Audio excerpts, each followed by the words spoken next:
Olá, bom dia. Agora são 8 horas, 1 minuto. Eu sou Fabíola Cidral, esse aqui é o All News. Como você sabe, aqui tem informação quentinha para você. Muita conversa e análise ao vivo com o nosso time de colunistas e também com convidados. Entrevistas ao vivo você encontra por aqui. Participe conosco ao longo de todo o programa. Pode usar a hashtag AllNews em todas as redes sociais. Aliás, esse programa é transmitido em todas as redes sociais. A gente está primeiro no YouTube, né? Lá você pode inclusive se inscrever. Estamos no Facebook, no Twitter e no TikTok. Todos esses lugares você pode usar essa hashtag AllNews que a gente capta por aqui.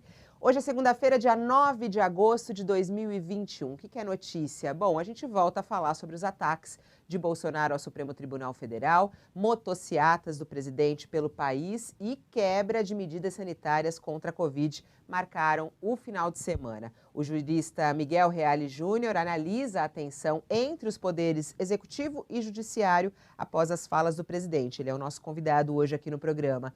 E vamos falar também sobre as medidas para impulsionar a popularidade do presidente Bolsonaro, que já demandam 67 bilhões de reais dos cofres públicos em 2022. Josias de Souza comenta esses assuntos políticos para a gente ao vivo aqui. E tem também os assuntos relacionados à saúde. O Dr. Gonzalo Vecina vai falar sobre os números da Covid. A média móvel de mortes no Brasil se mantém acima de 900 pelo segundo dia consecutivo. E nós também vamos analisar sobre os dados relacionados às mortes por Covid de pessoas já vacinadas. Um levantamento revela que 10 mil pessoas que tomaram já as 2 doses morreram. O Dr. Gonzalo Vecina vai explicar isso para a gente. Agora são 8 horas e 3 minutos e vamos falar justamente desse final de semana. O presidente Jair Bolsonaro participou de mais 2 motociatas nesse final de semana. O primeiro passeio de moto aconteceu ontem em Brasília, em frente ao Planalto. Bolsonaro voltou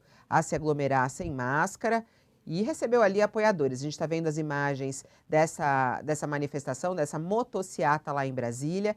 Defenderam mais uma vez as pautas como a adoção do voto impresso e também críticas, né? Isso com cartazes, críticas ao judiciário, que é o que a gente tem visto. Tá aí as manifestações, os cartazes que eles utilizaram. E no sábado, o presidente Bolsonaro esteve em Florianópolis, Santa Catarina. Lá, mais uma motociata, sem máscara, voltou a falar em voto impresso e diz que no Brasil querem decidir as coisas no tapetão. Não vai ser 1 ou 2 ministros do Supremo Tribunal Federal que vão decidir o destino de uma nação. Quem teve voto, quem tem legitimidade, além do presidente, é o Congresso Nacional. Querem no tapetão aí decidir as coisas no Brasil, isso não pode ser dessa maneira. A democracia nasce aí do voto responsável e contabilizado. Ele estava aí andando de moto sem capacete, é isso? Bom, vamos que vamos. Esse é assunto para o Josias de Souza, né? Nosso colunista.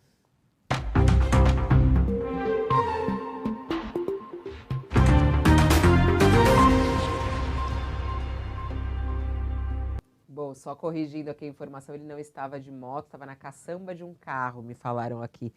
Mas o Josias já está aqui comigo. Olá, Josias. Bom dia para você, boa semana. Bom dia, Fabíola. Boa semana para nós, para todos os que nos acompanham. Vamos lá, vai ser difícil, né? Uma boa semana, porque a gente já começa discutindo um assunto como esse, né? Essas motociatas do presidente foram batizadas assim, de motociatas, esses giros de motocicleta que o Bolsonaro vem fazendo, elas se tornaram um outro nome para crime. No total, o Bolsonaro, que é um candidato à reeleição, ele já realizou 8 passeios desse gênero, sempre nos finais de semana. Todos eles terminaram em comícios, nos quais o Bolsonaro sobe em carros de som para oferecer a multidões de devotos discursos com lições anticientíficas sobre a pandemia, ataques aos seus rivais, críticas a ministros do Supremo, mentiras sobre as urnas eletrônicas e ameaças de golpe contra a democracia brasileira. Além de atravessar o Código Penal, o Bolsonaro afronta a legislação eleitoral. Ele está realizando uma campanha eleitoral ilegal. cultiva eleitores fora de hora, utilizando toda a estrutura que o déficit público pode pagar, carros oficiais, jato presidencial, helicópteros da Força Aérea, equipes de segurança, tudo isso sem contar as despesas que os estados precisam realizar para manter a ordem por onde passa o presidente. Não só no trânsito, mas garantir mesmo a ordem pública nos locais onde se realizam essas aglomerações. Não é que a disfarçatez do Bolsonaro cause espanto. Isso já é um hábito. O problema é a passividade com que essa perversão é encarada por pessoas que deveriam zelar pelo cumprimento das leis no Brasil, a começar pelo Procurador-Geral da República. Todo mundo já sabe que o Augusto Aras é um procurador-geral sem vocação para procurar. Mas o Bolsonaro é um transgressor tão explícito que é preciso virar a cara para não perceber que já passou da hora de abrir aí uma série de ações criminais e eleitorais contra o presidente. Algumas foram abertas até pelo Tribunal Superior Eleitoral e pelo Supremo Tribunal Federal. Mas na ponta da linha elas sempre vão depender de uma posição do Augusto Aras. E o procurador precisa se convencer de que é necessário abrir aí uma série de processos, algo que deixe claro que, em vez de difundir mentiras, distribuir ataques e fazer campanha fora de hora, o Bolsonaro precisa considerar a hipótese de se dedicar a atividades mais simples, Fabíola. Trabalhar, por exemplo. Essa é uma atividade à qual o presidente tem se dedicado muito pouco. Aliás, até para a gente entender um pouquinho, né, de que maneira o presidente Bolsonaro está cometendo crimes ou pode se prejudicar, como isso que a gente está vendo, essa motociata, será que isso já é uma série de uma espécie de campanha eleitoral? A gente convidou a participar conosco aqui do All News de hoje o professor de Direito, o jurista Miguel Reale Júnior, que está conosco já aqui ao vivo no All News. Olá, professor, muito obrigada por atender nosso convite mais uma vez. Bom dia, Fabíola. Bom dia, Josias. É reiterada essa conduta do Bolsonaro durante a pandemia de provocar aglomerações. Essas aglomerações vêm se repetindo, colocando em risco a população e dando um mau exemplo. O mais grave, sem dúvida nenhuma, é o exemplo que é dado, levando esse risco a se multiplicar. Não é? E estudando todos os elementos da comissão da CPI, da Covid, da pandemia, eu pude verificar, estou verificando como um dos membros da comissão que assessora essa comissão do Senado, que há efetivamente um plano no sentido de fragilizar e obstaculizar totalmente todas as medidas de precaução. Né? O problema da máscara. Foram seguidas as atitudes do presidente, não só de colocar em risco, mas atitudes, por exemplo, de vetar artigos de lei que impunham o uso de máscara. Ao mesmo tempo, decretos que foram sendo baixados pelo presidente, ampliando o rol de atividades consideradas essenciais, que se colocariam, portanto, fora daquelas atividades que poderiam ser restritas para o exercício de trabalho. Ou seja, é sempre a conspiração contra a precaução. É uma conspiração a favor do vírus. E eu estive verificando, isto não é uma incompetência, não é uma cisma, é um caso pensado. Efetivamente é um caso pensado, sempre se trabalhando com a ideia de uma imunidade de rebanho. Sempre a ideia de que vamos trabalhar, tem que trabalhar, sempre colocando a economia acima da proteção da saúde. Essa é a ideia fixa da reeleição, a ideia fixa da possibilidade de não ser prejudicado eleitoralmente. Então, esta é uma primeira ideia. A segunda ideia é esta...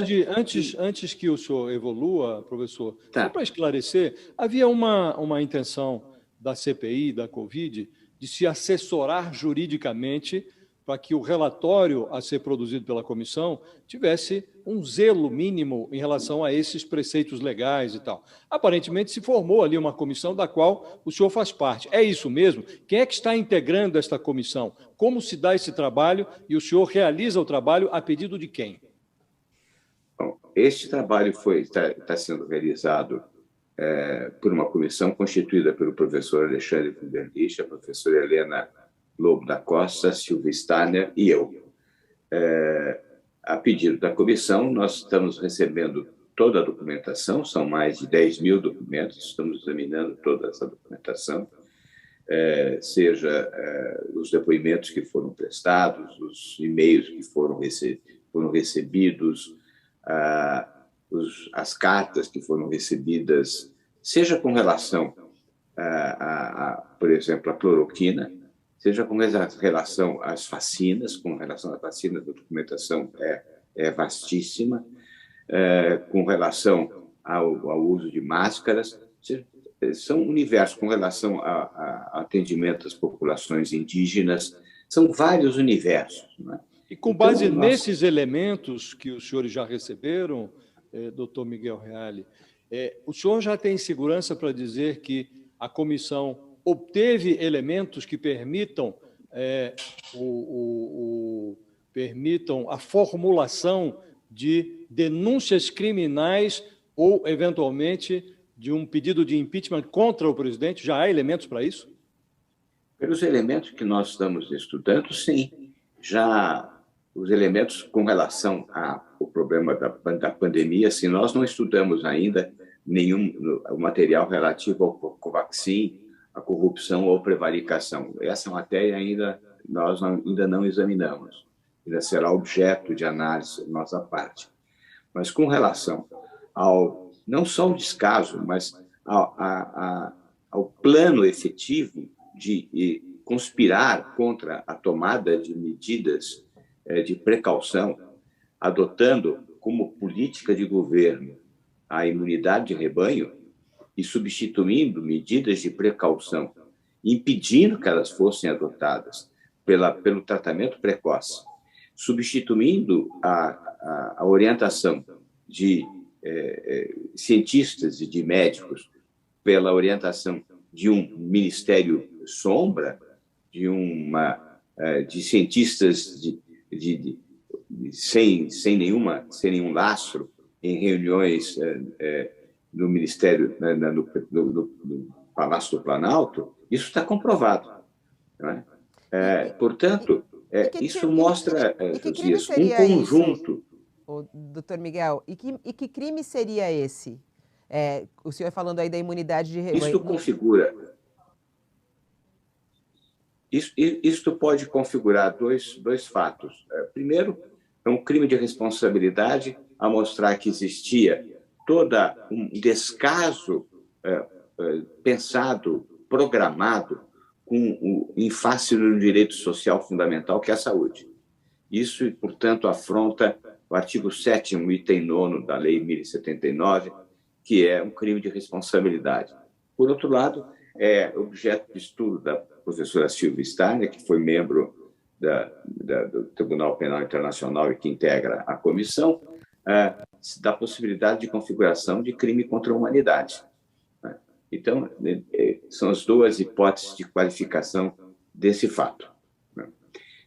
E, por outro lado, pode-se também toda a conduta no sentido do desrespeito às normas que estavam estabelecidas pelo próprio presidente, porque, Josias, é inacreditável verificar que todo um arsenal jurídico e operacional estava pronto para enfrentamento da pandemia.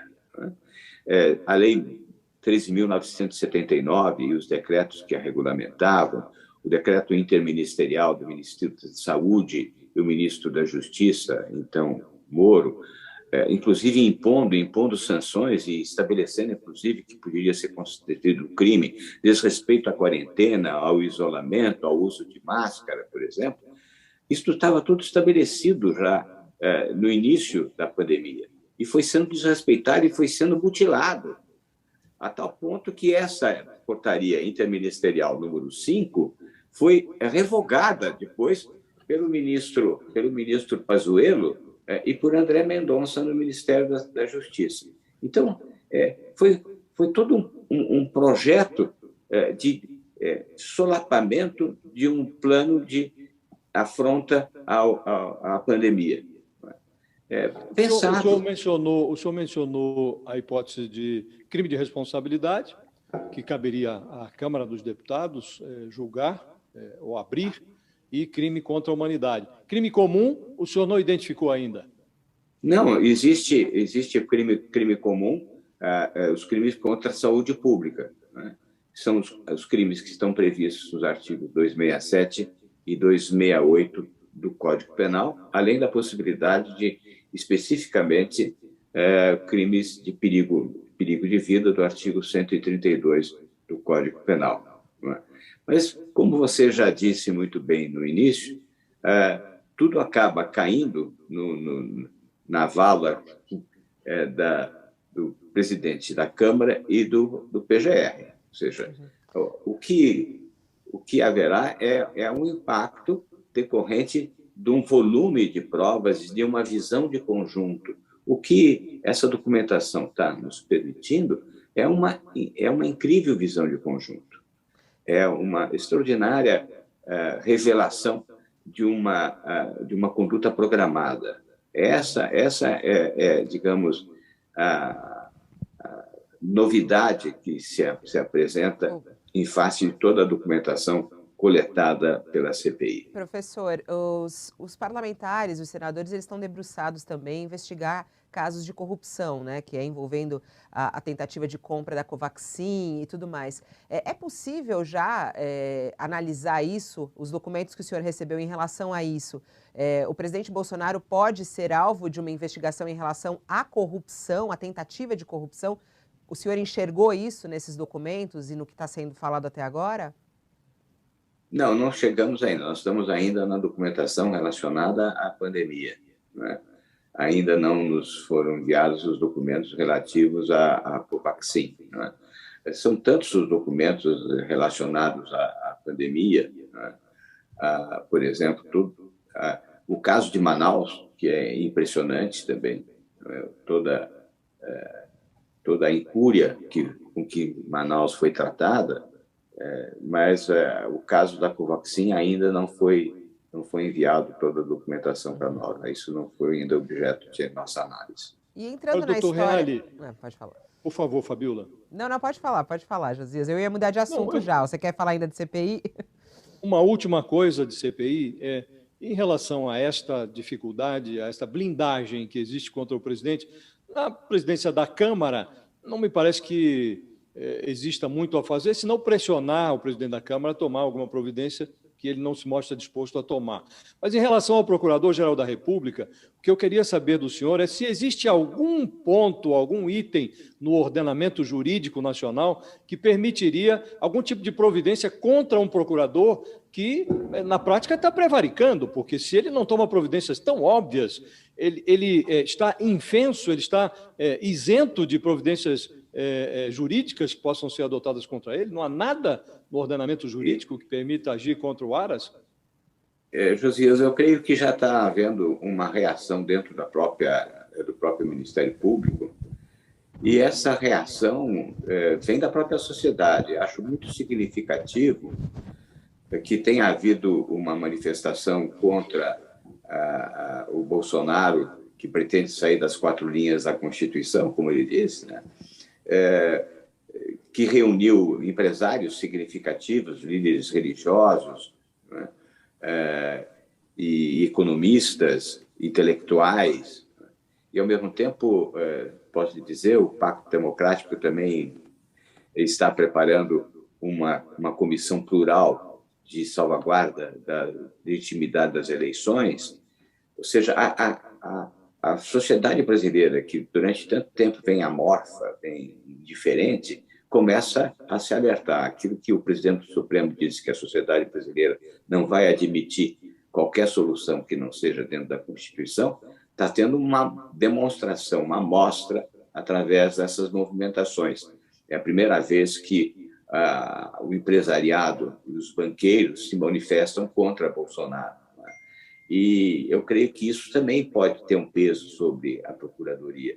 E os procuradores, o Conselho Nacional do Ministério Público está agindo também. Eu creio que poderá haver uma movimentação interna do Ministério Público e a sociedade tem que se referir, ir diretamente ao Conselho Nacional do Ministério Público para requerer que haja uma manifestação do órgão de controle do Ministério Público para que o procurador atue efetivamente em face de fatos de tamanha gravidade. E em relação, aí já entrando na questão do presidente Bolsonaro e o judiciário, como é que o senhor tem analisado essa crise instalada no Brasil neste momento, né, as ameaças do presidente Bolsonaro, inclusive ao presidente do Tribunal Superior Eleitoral, os xingamentos, e até na semana passada o cancelamento da reunião, né? O ministro do Supremo cancelou o encontro com o presidente Bolsonaro. Enfim, a crise está instalada. Como é que o senhor tem enxergado isso? Essa é a tática do populismo da neodireita, né? Não só no Brasil, é a tática sempre. Aí não é neo, porque é uma tática repetida, de ter sempre o confronto e de fulanizar.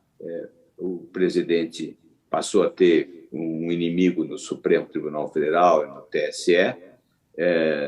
Eu estava no Rio de Janeiro e andava pela Avenida Atlântica, vi a movimentação dos bolsonaristas e o número de placas dizendo a culpa é do STF, a culpa é do TSE, abaixo o STF, viva o STM, né? Viva lá a toga já, lava toga. Ou seja, ele tem que criar um inimigo. E mais facilmente ele se coloca como mobilizador se ele tiver um inimigo individualizado.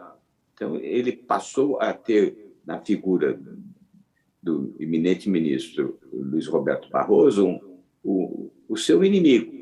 E pega algum fato da vida de Luiz Roberto Barroso, foi advogado do Batiste, por exemplo, e identifica, ele universaliza esse fato, identifica, portanto, Luiz Roberto Barroso como advogado do Batiste, quer dizer, um grande ministro, um dos melhores ministros do Supremo Tribunal Federal, ele sintetiza como advogado do Batiste, para mobilizar as suas tropas fanáticas, não é? Então, na verdade, não existe crise nenhuma, a crise é absolutamente artificial, não existe confronto nenhum entre executivo e judiciário. O que existe é a necessidade que tem o Bolsonaro de estabelecer um inimigo. É a tática de ter um inimigo e de alimentar suas bases eleitorais contra alguém, contra um inimigo fictício, mas contra um inimigo necessário, porque sem inimigo ele não sobrevive. É toda uma farsa, é toda uma mentira, né? Nós estamos vivendo uma mentira que é a figura típica de um ditador, é um fantoche de ditador, mas é um ditador. Olha, doutor Reale, está havendo, isso parece muito claro, um rebaixamento institucional no Brasil. O presidente promove esse rebaixamento institucional. O senhor já mencionou reações vindas da sociedade, o próprio judiciário começou a reagir à altura, não mais por meio de notas, mas providências pontuais contra o presidente da República. Movimento semelhante foi feito nos Estados Unidos pelo Donald Trump, mas lá houve uma reação mais vigorosa. As próprias Forças Armadas foram muito nitidamente contra as pretensões golpistas do Trump. Aqui as Forças Armadas estão meio entre a omissão e a complacência, né? O senhor acha que o país está preparado para enfrentar esse movimento que o Bolsonaro realiza?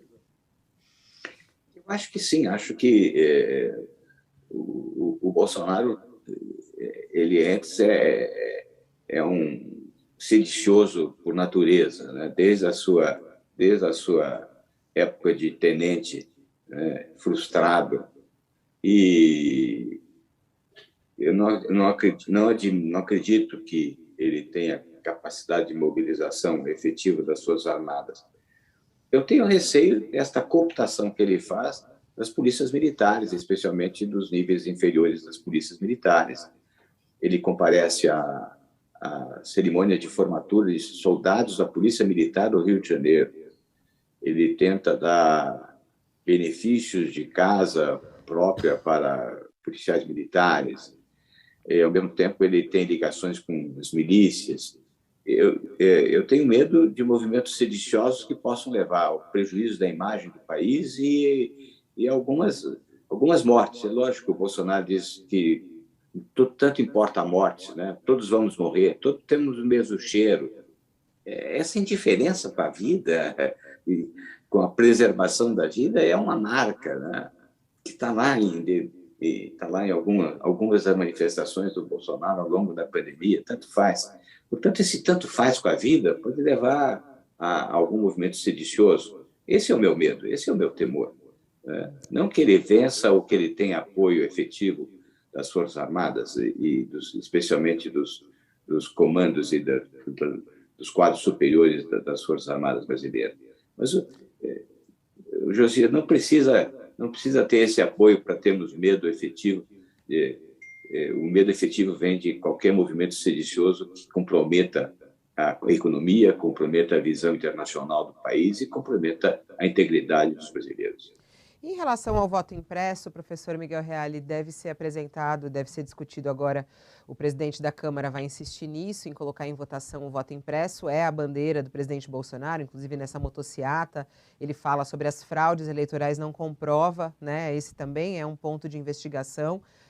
Como é que o senhor analisa a discussão do voto impresso? O senhor defende ou não o voto impresso?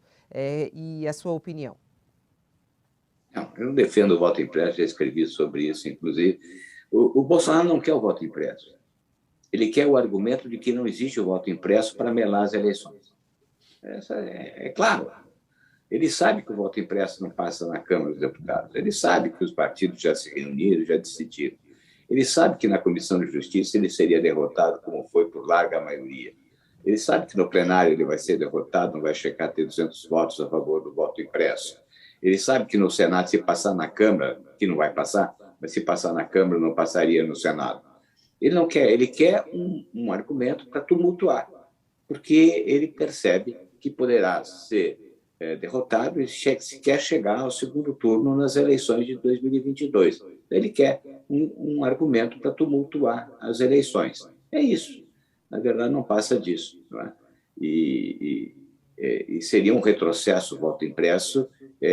Voltaremos ao voto de cabresto e ao processo de dominação das eleições pelas milícias para controle do eleitor, a ter que comprovar efetivamente o compromisso de ter votado em que ele foi mandado votar. Ou seja, é um retrocesso brutal.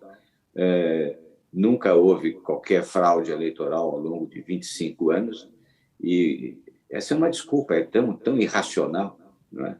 É um terraplanismo eleitoral. Não é? Doutor Reale, o senhor é coautor do pedido de impeachment que resultou no afastamento da presidente Dilma Rousseff. Numa análise comparativa, o senhor diria que hoje a situação do presidente Bolsonaro, do ponto de vista criminal, ela é mais precária do que a Dilma? Haveria mais elementos para afastar o Bolsonaro do que havia em relação a Dilma Rousseff? Bom, com relação a Dilma, tem que lembrar que alguns aspectos foram eliminados do pedido pelo Cunha, especialmente com relação a toda a questão da corrupção sistemática e do que acontecia na Petrobras.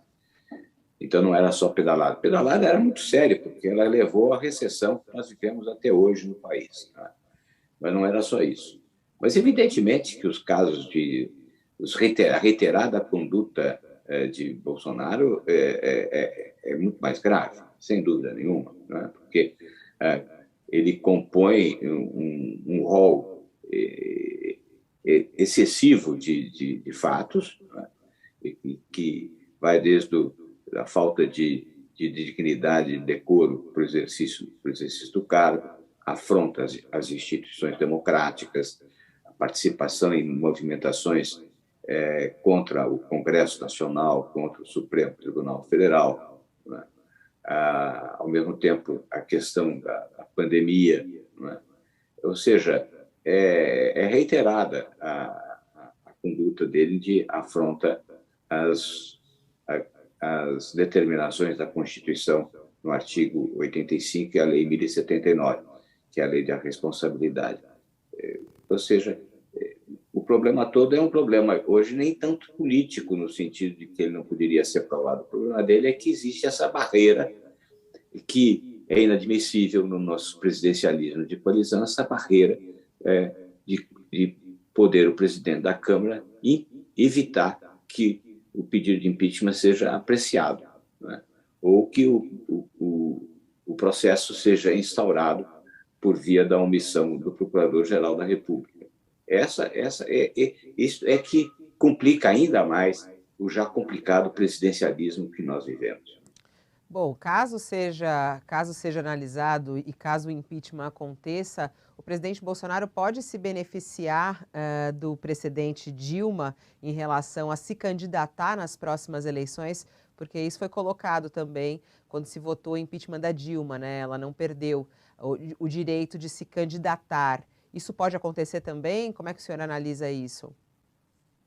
É possível. Fala-se sempre do precedente Dilma, mas o precedente é o presidente Collor. Ou seja, quando o Collor renunciou, o Senado pôs a seguinte questão: ele renunciou e, por ter renunciado, não se deve aplicar a pena de perda dos direitos políticos. O Senado entendeu que eram duas penas diferentes. Ele não perderia o cargo porque tinha renunciado, mas podia se aplicar a pena de perda dos direitos políticos. E assim fez. O Collor entrou com mandato de segurança no Supremo Tribunal Federal, que à época, inclusive, era composto por Paulo Brossard, um monografista do impeachment, escritor de um trabalho fundamental sobre o impeachment. E Paulo Brossard também aceitou a ideia de que a aplicação da pena de perda dos direitos políticos era separada da pena de perda do cargo. E aí o Supremo entendeu que as penas deveriam ser aplicadas separadamente. E entendeu que era possível aplicar ao Collor a pena de perda dos direitos políticos, mesmo não se aplicando a pena de perda do cargo. Quando houve o julgamento da Dilma, o Lewandowski conversou comigo, eu era o proponente do pedido de impeachment, e me disse, nós somos colegas de faculdade de Direito, ele me disse, olha, existe esse precedente do Supremo Tribunal Federal. E se não seguirmos o precedente do Supremo Tribunal Federal, poderá haver uma judicialização e poderá haver um questionamento do julgamento. Eu disse, eu não quero qualquer questionamento. Eu prefiro que se julgue, que se coloque em separado o julgamento da perda dos direitos políticos. Porque eu não quero judicializar. E foi assim feito. E o Senado, então, até por força de Renan Calheiros, acabou não aplicando a Dilma a perda dos direitos políticos. O que para ela foi até pior, porque ela acabou sendo julgada pela população de Minas Gerais e tirou o 4º lugar numa disputa ao Senado. Mas fica essa questão, dizendo que foi no caso Dilma, não, foi lá atrás, no caso Collor, já decisão do Supremo Tribunal Federal. Uhum. O que vai acontecer se Bolsonaro for objeto do impeachment é que deverá haver, a meu ver, novamente o julgamento separado da perda do cargo e da perda dos direitos políticos. Uhum. Então, pode ser que lhe seja aplicada a pena dos direitos políticos. Não é porque aconteceu com Dilma que não houve a perda dos direitos políticos que com Bolsonaro não haverá a pena da perda dos direitos políticos. Ele poderá lhe ser aplicada a pena de perda do cargo e a pena de perda dos direitos políticos. Não se repete, a não ser que ele seja aplicada a pena de perda do cargo e não aplicada a pena de perda dos direitos políticos. Não é? Então, não é repetição obrigatória. Não é? Agora, é pensar muito longamente que vai ter esse processo de impeachment do Bolsonaro nessa altura do campeonato com o Lira à frente da Câmara dos Deputados. E do julgamento do TSE, o senhor acha que pode sair alguma coa do processo lá? Poderá haver, aí é diferente, precisa ver se o julgamento ocorre em tempo hábil, não é? Porque haverá um julgamento, ainda haverá investigação, haverá um processo, depois um julgamento, e desse julgamento haverá também, eventualmente, recurso ao Supremo Tribunal Federal, para que em tempo hábil haja a aplicação de uma sanção que inviabilize, como condenação em Tribunal Superior, inviabilize a sua elegibilidade. Tudo corre contra o tempo, não é? E aí é difícil de fazer qualquer prognóstico. Uhum. Professor Miguel Reale Júnior, agradeço imensamente a sua atenção de nos atender aqui ao vivo no UOL. Um bom dia ao senhor, boa semana. Muito obrigado, um abraço a você, Fabíola, e ao Josias, a todos os ouvintes e que participam do UOL nessa manhã. Boa semana. Boa semana. E a gente segue aqui falando sobre política, eu e Josias, porque, Josias, essa promete ser mais uma semana de articulação, né? O presidente da Câmara, Arthur Lira, deve ter um almoço com líderes da base governista. Voto impresso, é isso que ele vai tentar colocar em votação? Como é que vai ser essa negociação aí, Josias? É isso mesmo. Os líderes partidários estão pressionando para que essa votação ocorra rapidamente, se possível, já nesta terça-feira. Eu falava com o vice-presidente da Câmara, o deputado Marcelo Ramos, agora no final de semana. Ele fez as contas e me disse que não há a mais remota possibilidade de o plenário da Câmara aprovar essa proposta de emenda que introduz na Constituição o voto impresso. Em tese, essa seria uma grande notícia, porque o Bolsonaro teria de mudar de assunto.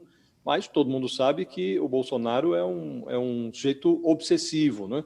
Então, a grande dúvida que passa a atormentar o país é qual é a próxima maluquice que o Bolsonaro vai empinar, depois que a Câmara retirar da tomada este assunto do voto impresso. Vai continuar com essa mesma pregação?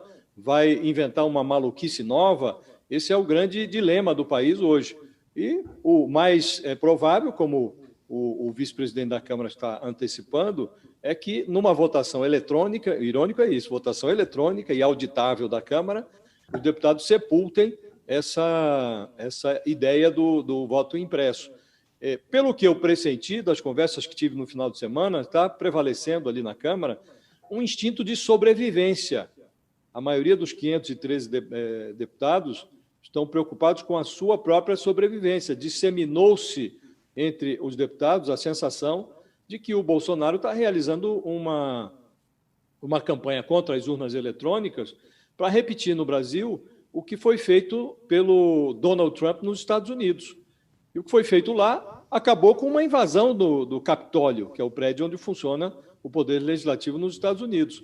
Então, esse receio de que o Bolsonaro repita aqui esta maluquice de questionar uma eleição antes mesmo da realização da eleição, levantar dúvidas de fraude para depois invadir o prédio do Congresso ou tentar uma sobrevivência política a uma eventual derrota, tudo isso preocupou demais os parlamentares e por conta disso, o Bolsonaro vai ter voto, inclusive, de gente que está apoiando o governo dele. Uhum. Partidos que apoiam o governo estão se mobilizando para votar contra essa maluquice.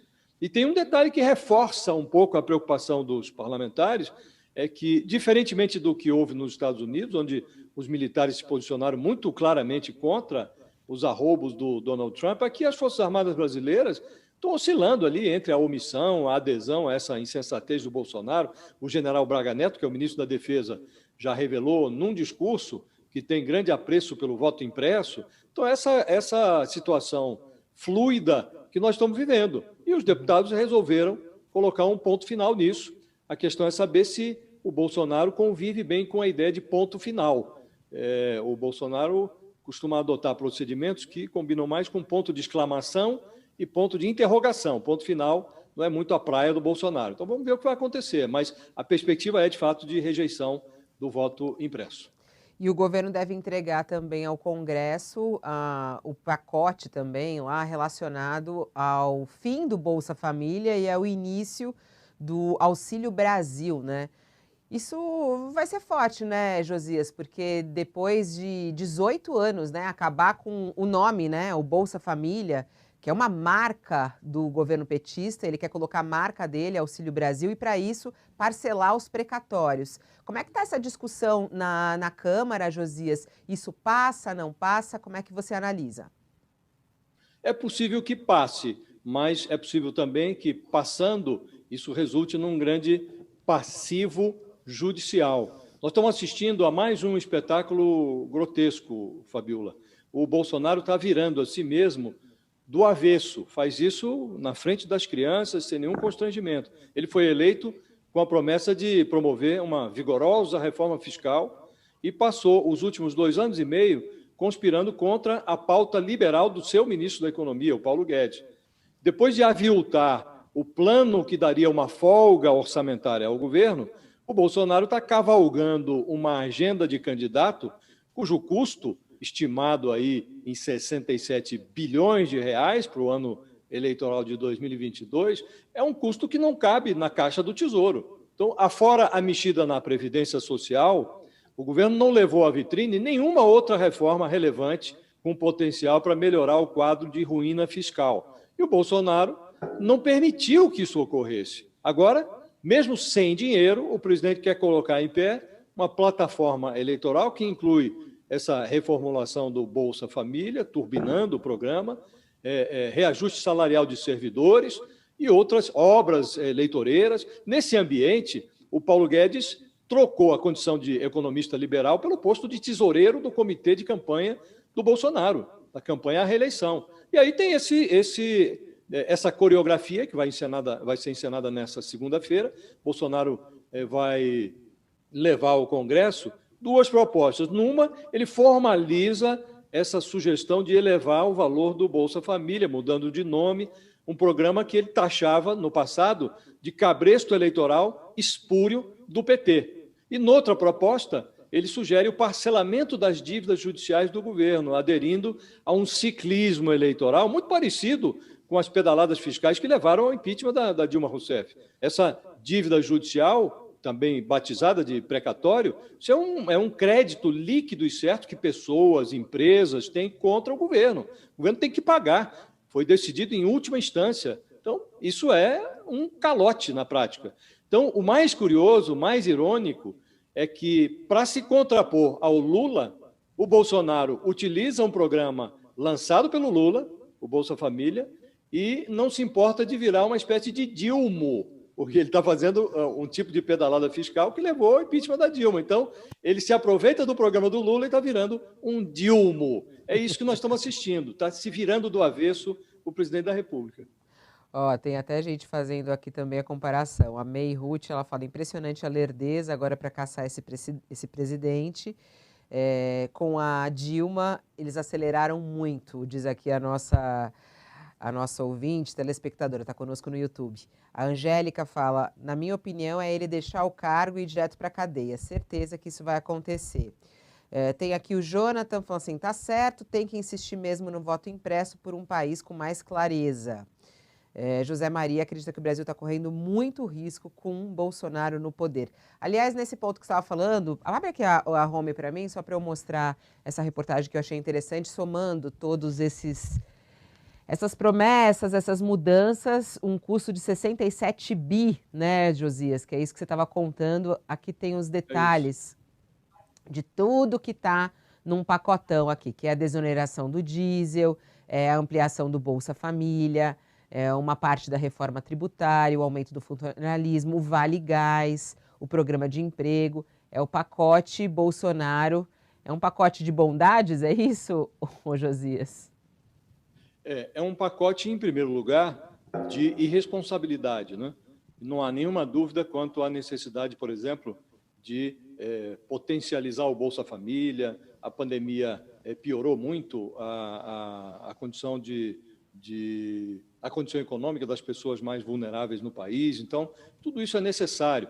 Agora, há coisas como aumento de funcionalismo ou favores com o chapéu da Petrobras, como congelamento de preço de combustíveis, coisas que não ornam muito com um Estado responsável. E o mais interessante, o mais curioso, é que esse movimento todo está desvirtuando completamente o papel do ministro Paulo Guedes. O Paulo Guedes está cada vez mais parecido, Fabíola, com uma personagem de ficção criada pelo escritor gaúcho Josué Guimarães, que é uma mulher que diminuía diariamente de tamanho. E aí os familiares dela se esforçavam para que a mulher não percebesse o próprio encolhimento. Aí rebaixavam os móveis, serravam os pés das mesas, serravam os pés das cadeiras, e aí a mulher, ela diminuía de tamanho, mas os móveis iam diminuindo também, ela não percebia. A diferença no caso do Bolsonaro em relação ao Paulo Guedes é que ele rebaixa a estatura do ministro da Economia sem precisar adaptar a mobília. O Paulo Guedes se tornou um anão liberal. Ele está irreconhecível perto do que ele defendia. Já não é posto nem Ipiranga, é uma bomba sem muito combustível no meio do deserto, da qual o presidente tenta extrair um óleo, um gás que não existe. Então, esse cenário é muito deprimente. Está se formando, o Bolsonaro está criando uma herança maldita para ele mesmo.